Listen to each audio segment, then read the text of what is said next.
A very important question when it comes to you not doing resolutions, but setting intentions for the new year is, how do I stick to it? Now, I talked about the power of habit. That's part of that discussion. But we actually can go a little bit deeper about that. The first thing is that you have to think long term. Something I always say to my coaching clients: if you're a coaching client, you probably are tired of hearing this from me, but it's such an important question, is whatever you plan on doing now, hear the word plan, whatever you plan on doing now, will it be sustainable, and will you be able to continue doing it 5 years from now?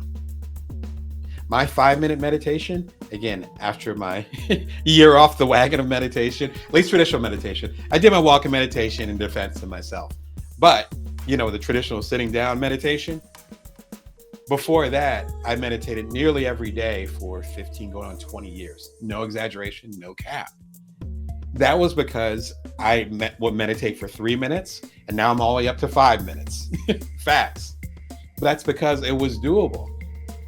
If I did half an hour meditations, if I did 2-hour meditations, when I started meditating, I was with my current wife, but she was my girlfriend. We weren't living together. We had no kids. So of course I can go ahead and spend an hour meditating in the morning and looking at the flowers. And then within 10 years, we were married, had kids on the way, the whole thing. And now my life looks completely different, but the meditation stays. So looking at the long term of it.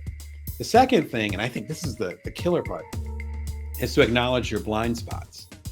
Like I said, I tend to be an extremist. So it's like, I'm either going to meditate for an hour or I'm not going to meditate at all. And it was really easy to fall into that trap. And it's like, you know what? I'm not going to, kind of like I was talking about with the earlier in the program with the meme of next year is going to be perfect, this year is crap. Same type of thing of saying, you know what, I was going to meditate today, but I'm not going to be able to do it to a level that I like. So I'd rather wait till tomorrow because I'm going to be better tomorrow. Sometimes that's okay. Sometimes tomorrow never comes. And then when tomorrow comes, it's already too late. And it's like, oh, all right, well, I guess I'll just let that go. And a year passes and suddenly you're feeling disappointed. So I'd say thinking long-term, I think, is important to sticking with a particular habit or a particular structure you want for the upcoming year, and also acknowledging your blind spots. Again, I tend to be an extremist. I acknowledge that. I'm acknowledging it to thousands of y'all. It's like, yeah, that's what it is. But I have to structure my life in a certain way so that I don't fall into that extremism. Otherwise, I will never start, or my expectation will be so high that I actually won't hit even basic marks. And again, back to what at the top of the program, what James Clear talked about as far as you being 1% better every day.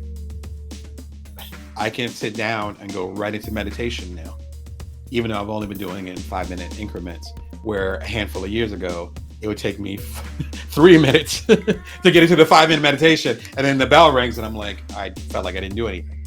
That's that 1%. That's from showing up. That's the cadence. I'm snapping my fingers if you're listening. You're not hearing pops, right? Feel like I'm about to do cool like that.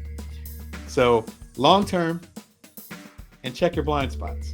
Be honest about them. Long term, you gotta talk about Simon Sinek, The Infinite Game, thinking long term. He has some excellent examples in the book. There's actually almost like a remix or inspired by a previous book, which is really popular in psychological and self-improvement circles, but not as popular in the mainstream. And it's called Finite Games and Infinite Games. I might have a reverse, forgive me. I do not have a copy on hand, but it's a book that came out back, I want to say 70s, in the 80s maybe? I want to say early 80s. It was a while back. Give a shout in the comments if you're familiar with the book. Simon basically remixes this book and gives really good examples, as Simon Sinek does. If you're not familiar with him, but he's an executive coach, amazing TED speaker. He's outside, and in a good way, as the kids say, he's outside. And this book was his last book. I want to say it can't happen right when the pandemic hit, so it's perfect timing for that.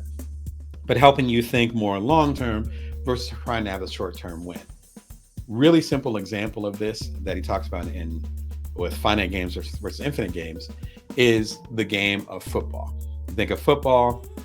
There's 4 quarters. There's, I want to say 9 people on each team. I'm not a big football guy, but I think it's 9 people.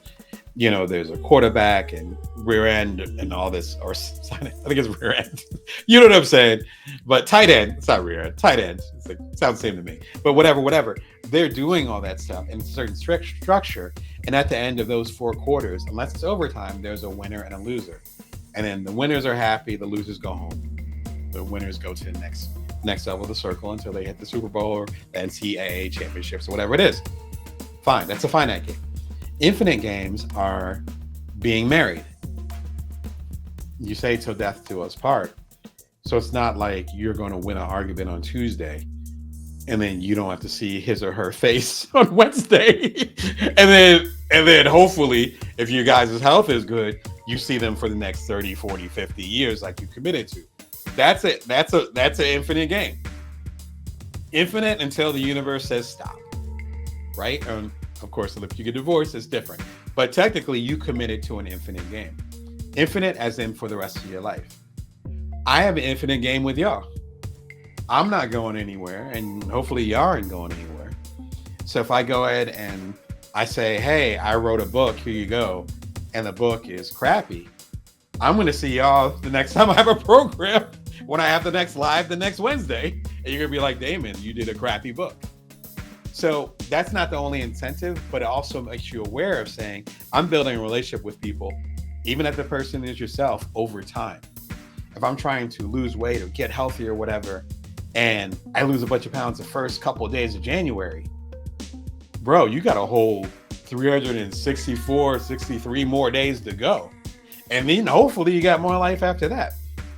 If you say, I'm going to be connected with my kids or connected with my spouse this weekend, I'm going to drop off, no electronics, no work. It's just me and the family, and that's it. What are you doing on Monday? It has to be consistent growth. That's the long term. That's what he's talking about. At least that's what I got out of it. I think it's a really good, solid book to talk about this concept.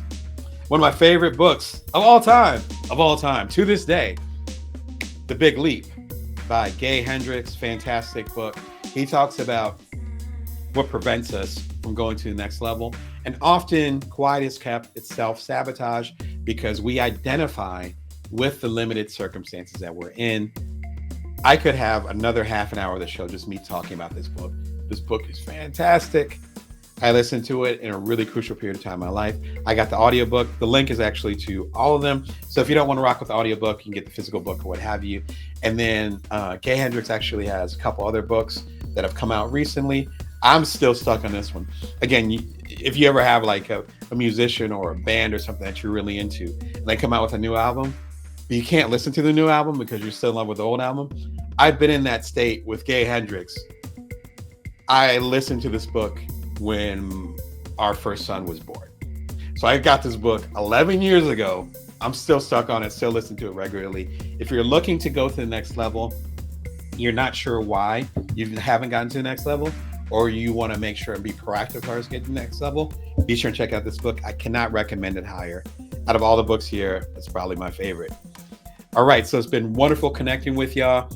How do you plan on sticking with your big strategy? How are you going to stay in the game? I'd love to hear. Give a shout in the comments. If you're watching the replay of this, still give a shout in the comments. I'm happy to reply on there. I stay active in the community, and I appreciate all y'all. Again, I'm Damon Brown, entrepreneurial coach. You're watching Bring Your Worth Show every Wednesday and Sunday at 1:11 p.m. Pacific Standard Time, Vegas time. The Pacific is tripping me up. Subscribe for free and get the complete Bring Your Worth collection. It's available everywhere books are sold, including my website at damonbrown.net. You can also listen to the audiobook right now. Like right now. You can click it right now at the link right below, or just go to bringyourworth.tv. If you're on another platform, you can learn more about how you can listen to the book right now, as well as some of my other audiobooks, which are going to be rolling out. Hint, hint. Oh, man. I got some goodies ready. Oh, man. I got some goodies for you guys in the new year. I'm so excited for y'all, and I'm excited to drop it for y'all. As always, I appreciate y'all. Much love. Remember, you can always bring your worth. You can always build from now. Take care of yourselves.